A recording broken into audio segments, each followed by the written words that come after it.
Good day, my dear friends. Today, I want to share a life-changing revelation with you. Have you ever felt like the odds are stacked against you? That your voice, your plans, or your dreams seem unheard and unimportant? Let me tell you this. Silence is not weakness, it's strategy.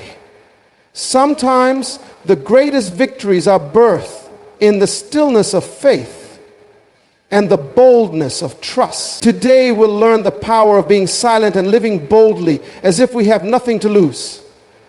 Silence is not an absence of action, nor is it a sign of weakness.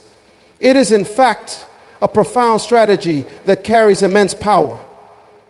In silence, wisdom is birthed, clarity is restored, and strength is renewed. Many fail to understand that being silent does not mean surrendering. Rather, it is a deliberate and purposeful act of self-control. It is the art of knowing when to speak and when to hold back, when to act and when to wait. Silence is a weapon that disarms confusion and strengthens resolve. It is in the quiet moments that God often works the most powerfully. In a world that equates noise with power, silence can feel counterintuitive. Society often celebrates those who speak the loudest, those who dominate conversations, and those who demand attention. But true strength lies in restraint.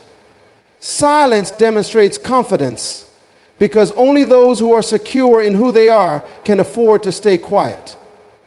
It reveals a level of trust that says, I don't need to defend myself. I trust God to fight for me. There is a story in the Bible that speaks of this truth. When the Israelites stood at the edge of the Red Sea with Pharaoh's army closing in behind them, fear and chaos erupted among them. They cried out, questioning Moses and doubting their decision to leave Egypt. But Moses, standing in the face of doubt and desperation, declared, "The Lord will fight for you. You need only to be still." Imagine the tension in that moment. Everything around them screamed for action. Yet the instruction was to be silent and trust. That silence wasn't passive, it was active faith. It was a declaration that said, God's plans are greater than my panic. Silence gives room for divine intervention. Too often people are quick to speak, quick to argue, quick to defend, and in doing so, they miss the opportunity for God to work on their behalf. Silence allows God to step in and do what only He can do. It shifts the focus from our limited abilities to His limitless power. It removes us from the equation and places the outcome in His hands. In the silence, God fights battles we can't even see. Moreover, silence is a sign of wisdom. Proverbs teaches us that even a fool is considered wise when they remain silent. Why? Because silence guards your integrity and protects your words. It allows you to weigh your response carefully, ensuring that what you say aligns with your values and purpose. How often do we regret words spoken in haste or in anger? Silence prevents those regrets. It gives you time to reflect, to pray, and to respond with wisdom rather than emotion. Silence also frustrates the plans of the enemy. When Nehemiah was rebuilding the wall of Jerusalem, his enemies tried to distract him with accusations, mockery, and attempts to draw him into meaningless debates. But Nehemiah remained silent to their provocations and stayed focused on his mission. His refusal to engage left his enemies powerless. They couldn't understand why their words didn't affect him, and their plans to stop him failed. This is the power of silence. It renders the attacks of the enemy ineffective. Silence requires strength. It takes discipline to hold your tongue when everything in you wants to respond. It takes courage to remain calm when everything around you is chaotic. But it is in these moments that silence becomes a shield, protecting you from unnecessary battles and preserving your energy for what truly matters. The greatest leaders, the strongest individuals, and the most successful people understand the value of silence. They don't waste their words on petty arguments. They don't allow themselves to be pulled into every conflict. They know that their silence speaks louder than words ever could. It says, I am focused on my purpose. I refuse to be distracted. I trust the process, and I trust God to handle what I cannot. Silence also fosters peace. When you are silent, you create space for calm to enter. You no longer feel the need to control every outcome or respond to every challenge. Silence allows you to rest in the assurance that God is in control. It frees you from the pressure of performing, proving, or pleasing others. It reminds you that your worth is not determined by what you say or do, but by who you are in God. True silence is not just the absence of noise. It is the presence of faith.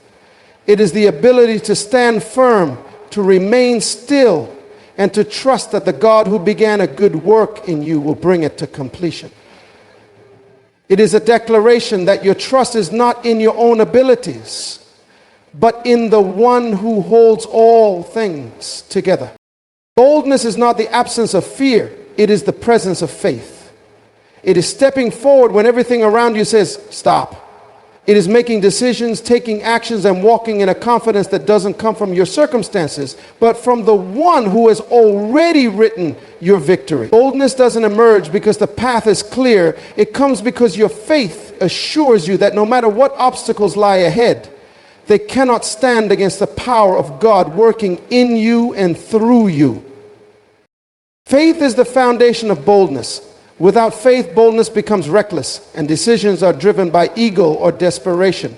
But when faith leads you, boldness becomes a tool for achieving what others deem impossible.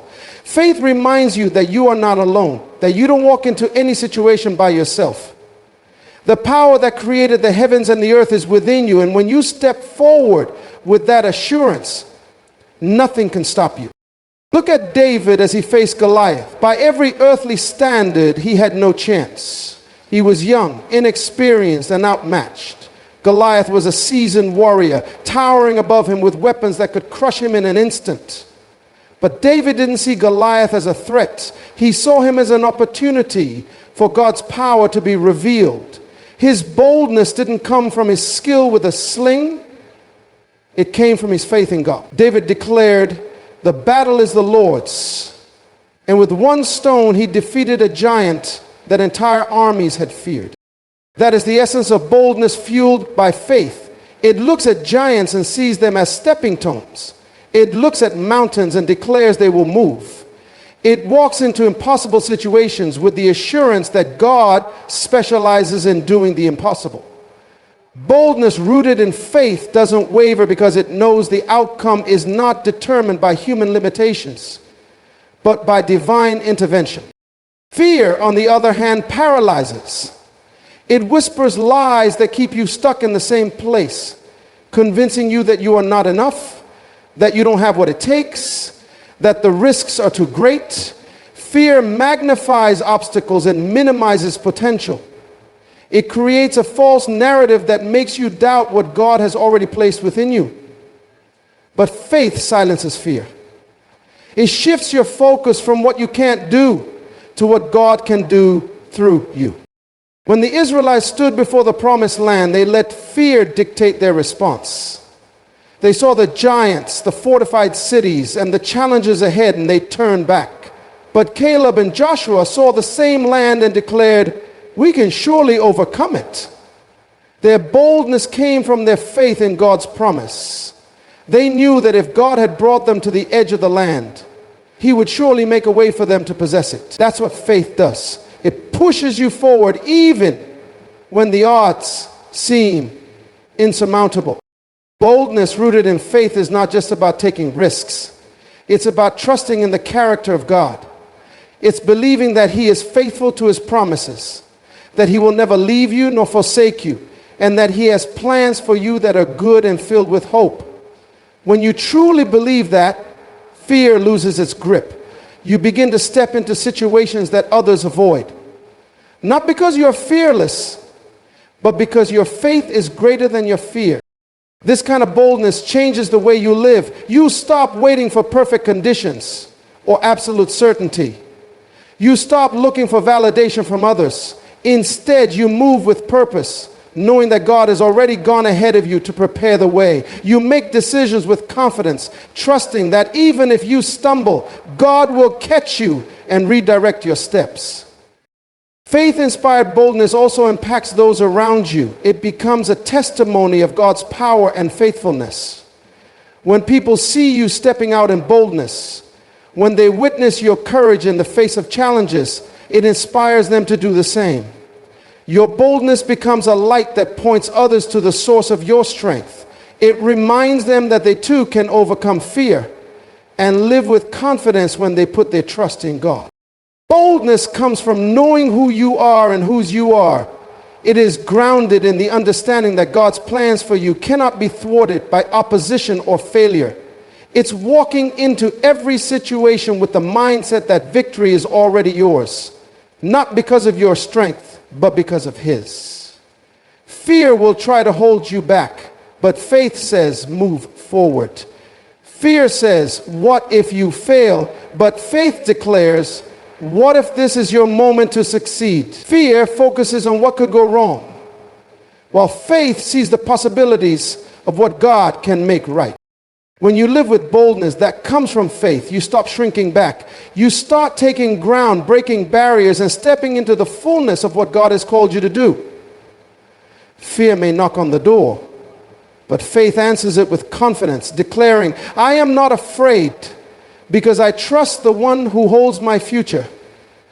That's the kind of boldness that changes lives, moves mountains, and transforms the impossible into reality. Silence is one of the most powerful weapons you possess in the midst of chaos and distraction.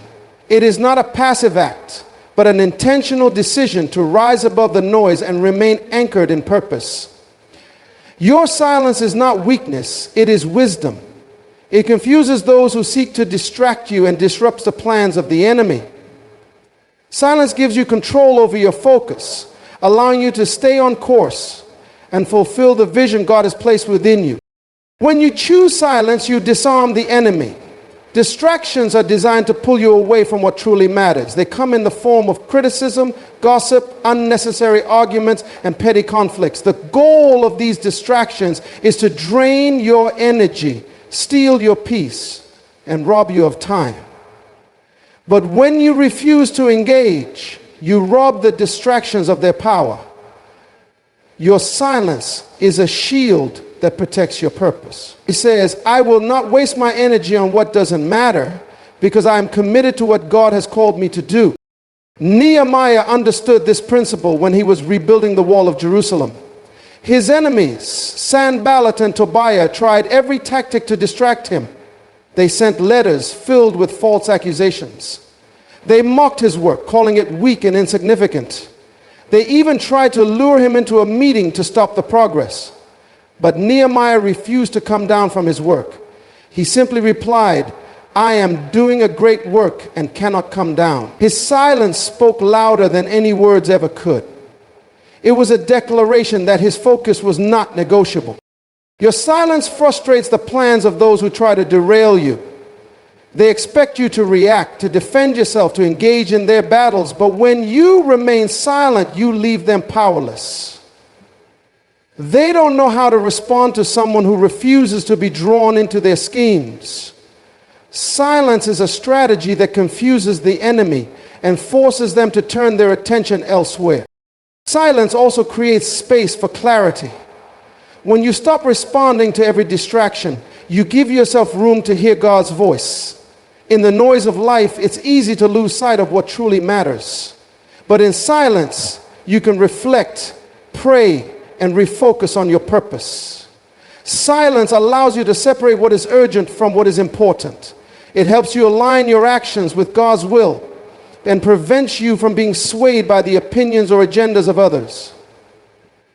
And the enemy often uses distractions to create doubt. He plants seeds of fear, insecurity, and confusion through the words of others, but your silence cuts off his access. When you refuse to listen to negativity, you close the door to doubt and open the door to faith. Silence is an act of trust. It says, I don't need to respond because I know who I am and I know the God I serve. Silence also demonstrates maturity. It shows that you are not controlled by your emotions or by the need for validation. You don't have to prove yourself to anyone because you are confident in your identity and your purpose. Maturity is the ability to stay calm and composed in the face of provocation. It's knowing when to speak and when to remain silent. Silence is not about avoiding confrontation. It's about choosing your battles wisely and refusing to be drawn into situations that don't align with your mission. When Jesus was accused by the Pharisees and brought before Pilate, he often chose silence over defense. He didn't feel the need to justify himself because he knew his purpose. His silence was not a sign of defeat. It was a demonstration of his authority. He understood that his actions would speak louder than any words could. In the same way, your silence is a reflection of your strength. It shows that you are secure in your purpose and that you trust God to fight your battles. Silence requires discipline. It's not always easy to hold your tongue, especially when you feel misunderstood or attacked. But discipline is the foundation of progress. When you master the art of silence, you gain control over your emotions and your reactions. You become less reactive and more intentional, less focused on what others say, and more focused on what God has called you to do. Your silence creates an atmosphere of peace. It diffuses tension and removes the fuel from conflict. When you refuse to engage in negativity, you break the cycle of distraction and create space for productivity. Silence is a powerful force that shifts the environment around you. It sets a tone of confidence, focus, and determination. It reminds the enemy that no matter what they do, your purpose cannot be shaken. Silence is not about doing nothing. It's about doing the right thing. It's about choosing to focus on what matters most and trusting God to handle the rest. It's a declaration of faith that says, I will not be moved by distractions because I am anchored in my purpose. In silence, you find strength. In silence, you find clarity. And in silence, you find victory. Fear of loss is one of the most powerful chains that can hold you back from stepping into your destiny. It is a subtle but crippling force that convinces you to cling tightly to what you have, even at the expense of what you could become. Fear of loss whispers lies into your soul, telling you that if you let go, you will be left with nothing. It creates an illusion of safety in the familiar while robbing you of the opportunity to walk boldly into the unknown. But the truth is, holding on too tightly to what you fear to lose often blinds you to the greater blessings that God has prepared for you. Fear of loss is rooted in a lack of trust. It comes from the belief that what you currently possess is all there is or all you will ever have. It convinces you that if you let go, there won't be anything else to replace it. This fear causes you to operate from a place of scarcity rather than abundance. But God's kingdom operates on the principle of trust and faith, not fear. Trust says, what I have is temporary, but what God has for me is eternal. Faith says, if I release what is in my hands, God will fill them with something greater. Abraham's journey is a powerful example of this truth. When God told him to leave his country, his family, and everything familiar, Abraham didn't know where he was going. All he had was a promise. A word from God that he would make him a great nation. Fear of loss could have paralyzed Abraham. He could have clung to his homeland and his comfort, but instead he trusted God. He understood that the God who called him was able to provide for him. By letting go of what was comfortable, Abraham stepped into a destiny far greater than he could have imagined. Fear of loss can also block your ability to make bold decisions. It keeps you stuck in a cycle of hesitation and indecision, worrying about what might go wrong instead of focusing on what could go right. It magnifies the risk while minimizing the reward. But every great destiny requires bold steps of faith. You cannot achieve greatness by playing it safe.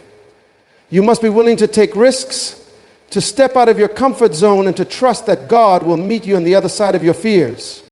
Peter experienced this truth when Jesus called him to step out of the boat and walk on water. The storm was raging, the waves were high, and everything in Peter's natural mind told him to stay in the safety of the boat. But Jesus was calling him to something greater. For a moment, Peter overcame his fear of loss, the loss of safety, the loss of control, and he experienced the supernatural. He walked on water because he was willing to let go of his fear and trust in the one who called him. Fear of loss also blinds you to the provision of God. It makes you believe that your resources, your talents, and your opportunities are limited. But God's resources are unlimited. He is the source of all things, and He is able to provide exceedingly abundantly above all that you can ask or think. When you operate in fear, you cut yourself off from that divine provision. But when you operate in faith, you position yourself to receive blessings that far exceed your expectations. The enemy uses the fear of loss to keep you bound, knowing that as long as you are focused on what you might lose, you will never see what you could gain. He uses fear to distract you, to make you doubt God's promises, and to keep you from stepping into your destiny. But the moment you confront that fear and choose to trust God, the chains are broken. Fear loses its power, and you are free to walk boldly into the future that God has prepared for you. The fear of loss often comes with the illusion of control. It makes you think that by holding on tightly, you can secure your future. But control is an illusion. The tighter you hold on, the more you realize that you cannot control the outcomes. Trusting God requires releasing control and surrendering to His plan. It is an act of faith that says, I may not understand the path ahead, but I trust the one who leads me. Fear of loss is a barrier that must be overcome if you are to fulfill your purpose.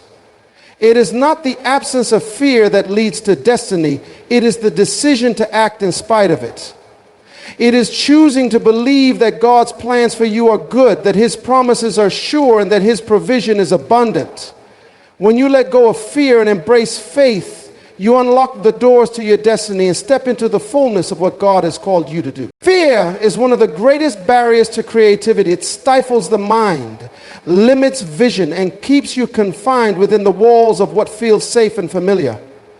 Fear whispers that failure is inevitable, that mistakes will define you, and that stepping outside of your comfort zone is too great a risk to take.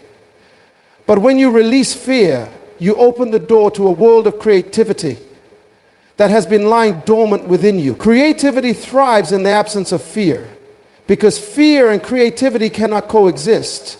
One imprisons the soul, while the other liberates it to dream, imagine, and build without boundaries. Fear shackles your ability to think expansively. It keeps you focused on problems rather than solutions. It magnifies obstacles and shrinks your capacity to envision possibilities. But creativity requires a mind that is free to imagine what could be, free to explore new ideas, and free to take risks without being paralyzed by the thought of failure. Releasing fear is not merely about overcoming anxiety. It is about reclaiming your ability to think beyond the limitations that fear imposes. When you let go of fear, you become open to inspiration. Fear closes your heart and mind, making you resistant to new ideas and perspectives. It causes you to hold tightly to the familiar because it feels safe, even when it no longer serves you. But releasing fear allows you to see the world differently. It enables you to recognize opportunities where others see challenges. It frees you to take bold steps toward innovation and to embrace the unknown with faith and confidence. Creativity often requires stepping into uncharted territory. It demands that you leave behind the security of what you know and venture into the unknown. This is where fear often holds people back, convincing them that the risks are too great and that they lack what it takes to succeed. But creativity flourishes when you release the need for certainty. It is in the realm of uncertainty that the most groundbreaking ideas are born. When you let go of fear, you give yourself permission to experiment, to make mistakes, and to learn from them. Releasing fear also transforms the way you respond to failure. Fear sees failure as the end, as proof that you are not good enough or capable enough. But creativity sees failure as part of the process. Every great invention, every masterpiece, and every success story is built on a foundation of failed attempts. Releasing fear allows you to embrace failure as a teacher rather than a threat. It gives you the courage to try again, knowing that each attempt brings you closer to the breakthrough you are seeking. Fear often manifests as a concern for what others will think. It causes you to seek approval and validation, which can stifle your ability to create authentically. But when you release fear, you stop creating for the applause of others and start creating from the depths of your own purpose. You no longer seek to fit into someone else's expectations, but instead focus on expressing the unique vision that God has placed within you. Creativity is not about conformity, it is about authenticity. And authenticity cannot thrive in the presence of fear. Releasing fear also connects you to the divine source of creativity. God is the ultimate creator, and His Spirit within you is a wellspring of ideas, innovations, and solutions. Fear creates a barrier that blocks your ability to tap into that divine source.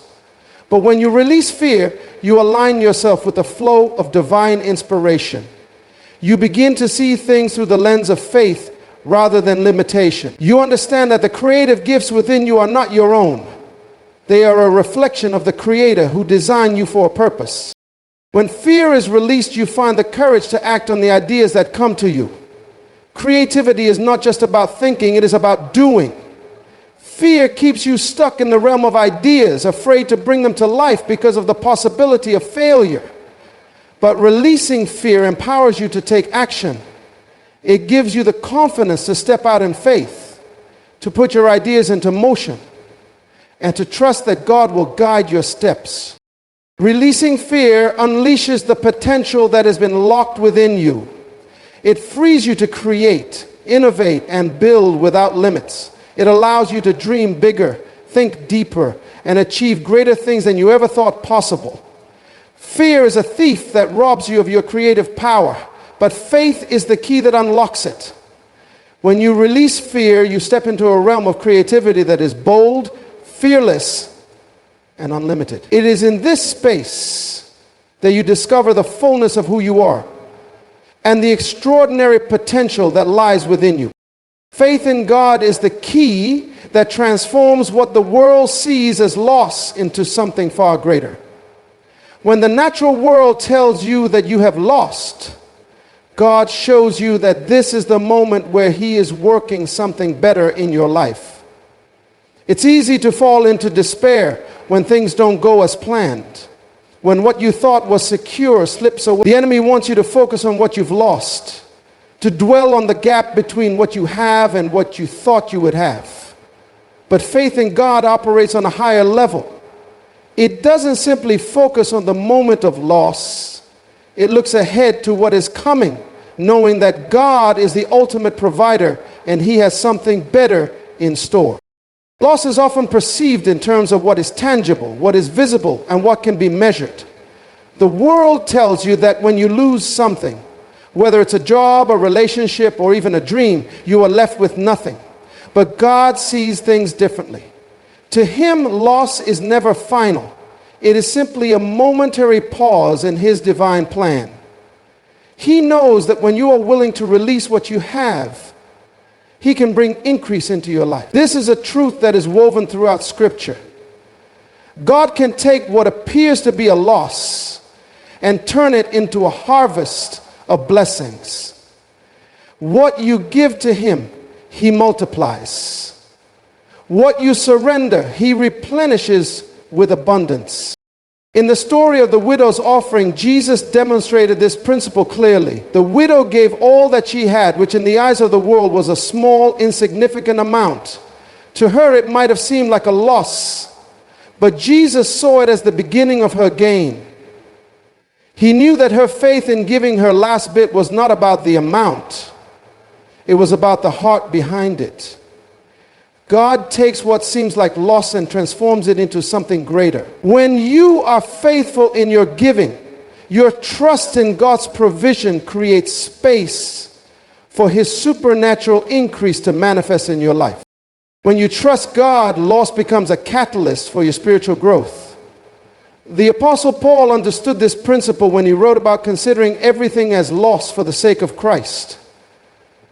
He had everything the world could offer: position, influence, wealth, but he considered all of that as nothing compared to the knowledge and purpose found in Christ.